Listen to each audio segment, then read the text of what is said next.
வாழ்க வையகம் வாழ்க வையகம் வாழ்க வளமுடன்.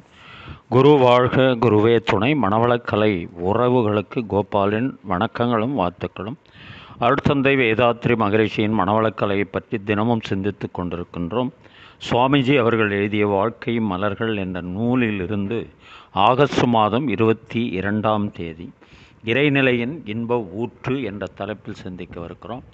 உணவிலிருந்து கிடைத்து எல்லா தாதுக்களிலும் கலந்து ஓடிக்கொண்டிருக்கக்கூடிய நுண் துகள்களை தூல உடலானது தனது வித்தின் மூலம் பிரித்தெடுத்து உடலில் ஏற்கனவே ஓடிக்கொண்டிருக்கக்கூடிய உயிர் சக்தியினோடு சேர்த்து விடுகிறது.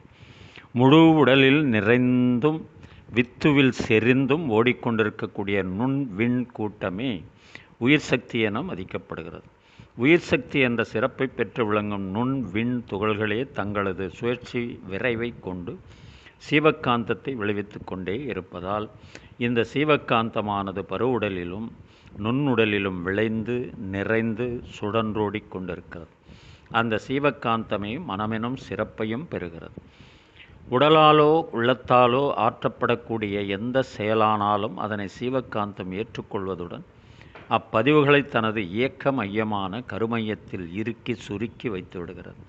அங்கிருந்தவாறு காலாகாலத்தில் தக்க விளைவுகள் இன்பமாகவோ துன்பமாகவோ வெளிவருகின்றன. இந்நிலைகளை இறையாற்றலே தனது நியதிகளில் ஒன்றாக ஏற்படுத்தி வைத்துள்ளதால் செயல் விளைவு செயல் பதிவு விளைவு என்ற தத்துவத்தை யார் தடுக்க முடியும்? இந்த தெய்வீக ஒழுங்கமைப்பை உணராமலோ உணர்ந்தும் அலட்சியம் செய்தோ அல்லது உணர்ச்சி வயப்பட்டோ துன்பம் விளையக்கூடிய இறைநிலையின் இன்ப ஊற்று தன்மைக்கு எதிரான செயலை செய்துவிட்டால் பிறகு இறைவனுக்கு வேண்டுதல்கள் செய்தாலும் கூட விளைவிலிருந்து தப்ப முடியாது. அருட்தந்தை அவர்கள் வாழ்க வையகம் வாழ்க வையகம் வாழ்க வளமுடன். நீங்களும் உங்கள் அன்பு குடும்பமும் வாழ்க வளமுடன்.